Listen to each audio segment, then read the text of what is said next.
Bonsoir, salam, j'espère que vous allez bien. À travers cette vidéo, je souhaite parler de la conversion de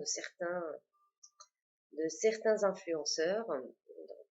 Ces personnes qui se disent converties à l'islam, se dire musulmans et se poser presque à poil sur des comptes Instagram ou sur les réseaux sociaux. Moi, je trouve ça vraiment hypocrite. Je veux dire, l'islam, il n'est pas contre que tu sois riche, mais il est contre, ouais, que tu sois riche d'une façon où tu gagnes ta vie d'une façon un peu, on va dire, c'est comme ça, on va dire, illicite, quoi. Oui, illicite parce que la plupart de ces influenceurs et influenceuses, je suis désolée, ils font tout et n'importe quoi, ils se posent presque nus, hein, sur les réseaux sociaux, ils vendent en fait leur corps tout simplement. Ils sont une marchandise.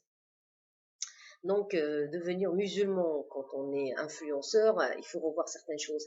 Moi, j'ai l'impression que ces gens-là, en fait, ils annoncent leur islam, leur conversion à l'islam, sans vraiment réfléchir, sans lire le Coran. Et tes frères et tes sœurs, ils sont dans le besoin, et toi, tu conduis une Lamborghini ou une Ferrari, et tu as des millions, tu claques des millions par-ci, par-là dans les boîtes qu'on font des gens du Golfe, des Arabes riches, ils claquent de l'argent, ils donnent de l'argent aux putes, alors qu'on a des gens qui crèvent de faim, qu'on a des pays qui sont en guerre et tout ça.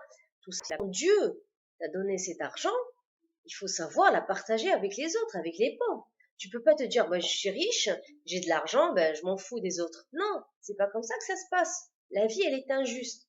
Dieu a créé la vie ainsi. Il y en a qui ont beaucoup d'argent, d'autres qui n'ont rien du tout. On voit bien ça dans le monde. On a des gens en Arabie Saoudite, des princes et tout ça qui ont des milliards, et tu as des pays à côté, le Yémen par exemple, le GEV, ils crèvent la dalle, ils n'ont même pas les pauvres, ils n'ont même pas de l'eau et du pain dur pour manger. Donc il faut voir, la vie elle est ainsi. Mais Dieu a fait les choses bien. Il a dit à celui qui est riche, t'es riche, je t'ai donné beaucoup d'argent, certes, si tu sais pas t'en servir de ta richesse, de ton argent, parce que ton argent, c'est pas j'ai de l'argent, j'ai des millions, Dieu m'a donné de l'argent, des millions, les autres, je m'en fous, qu'ils crèvent la dalle. Non, c'est pas comme ça que ça se passe, je suis désolée. Dieu t'a donné de l'argent, il faut savoir en servir. Comment tu sais t'en servir?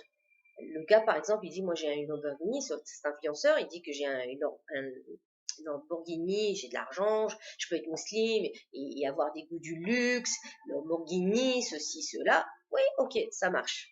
Même si bon, moi je trouve ça un peu contradictoire avec la religion, parce que quand tu es musulman, t'as pas le droit de dépenser autant d'argent. C'est pour ça que je dis ces gens-là, ils sont encore jeunes, ils profitent de leur vie, ils savent que dalle de la religion. Ils ont jamais lu le Coran sûrement, ils savent que dalle de la religion, ils prennent ce qu'ils veulent et ils rejettent ce qu'ils ne veulent pas. Donc c'est pas comme ça que ça se passe. Tu peux pas avoir une Lamborghini, je suis désolée, en tant que musulman, en se disant musulman, avoir une Lamborghini, avoir du goût de luxe, acheter des sacs à je ne sais 400 000 euros, je ne sais quoi, et tu as des frères et sœurs, et Dieu sait qui sont nombreux, en Syrie, en Yémen, partout, en Palestine, à Gaza et tout ça, qui crèvent la dalle, et dans d'autres pays pauvres, ils ont même pas du pain, de l'eau et du pain pour manger. Vous vous rendez compte, pour faire la rupture du jeûne. Mais ça fait plus que mal au cœur. Voilà, ça fait plus que mal au cœur. C'est pour ça il faut penser à ces gens-là. Il faut penser à ces gens qui remplissent la table et après tout ça part à la poubelle. On se dit que l'islam en fait apaise le cœur. Quand on est musulman, on devient plus humain, humaniste. Mais non, malheureusement, certains en fait ils sont musulmans que de nom en fait. Ils ont rien avec cette religion.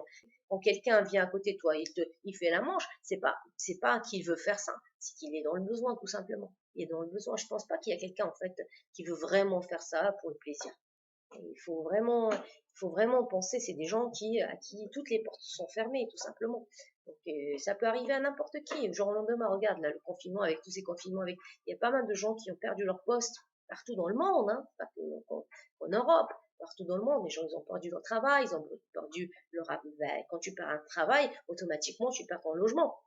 T'as plus de quoi payer le loyer, donc automatiquement, forcément, tu te fais expulser et donc tu peux te retrouver, si tu as une voiture, si tu as quand même un peu de chance, si tu peux dormir en voiture, sinon si tu n'as pas de voiture, hein, c'est sous le pont, dans une merde, et Dieu sait la misère de la rue, hein. C'est ce qui se passe dans la rue. Il faut faire attention parce que vous êtes des influenceurs, vous influencez des petits jeunes, des adolescents, qui sont paumés aussi dans leur vie. Donc, ils peuvent être de confession musulmane, même si, bon, la plupart d'entre eux sont un peu perdus.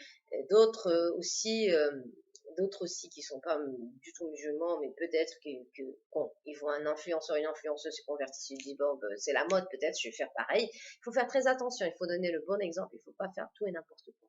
Et quand on n'est pas prêt, une religion, on ne porte pas un voile comme ça, et après, le lendemain, on le jette et puis on met un bikini. C'est pas comme ça que ça se passe. C'est pas comme ça parce que ben, malheureusement le voile aussi est devenu une mode. C'est qu'il faut vraiment savoir ce qu'on veut dans la vie avant de faire tout et n'importe quoi. On peut pas jouer avec la religion. On peut jouer avec tout sauf la religion. Et comme je disais, ils ont des influenceurs. Ces gens-là, ils ont beaucoup de personnes qui les suivent. Donc ces personnes, en fait, quand tu vois telle et telle personne se convertir à l'islam, ils vont se dire, bah écoute, bah, je vais la suivre, peut-être que c'est la religion, c'est à la mode. La religion, l'islam, c'est pas à la mode. C'est pas une mode, la religion. L'islam, c'est pas une mode. Il faut vraiment savoir respecter sa propre religion. Parce que si nous, en fait, on la respecte pas, qui va la respecter? C'est normal, en fait, on se donne du bâton pour se faire battre, tout simplement. Donc faites très attention et je vous souhaite un très bon dimanche. À bientôt. Au revoir.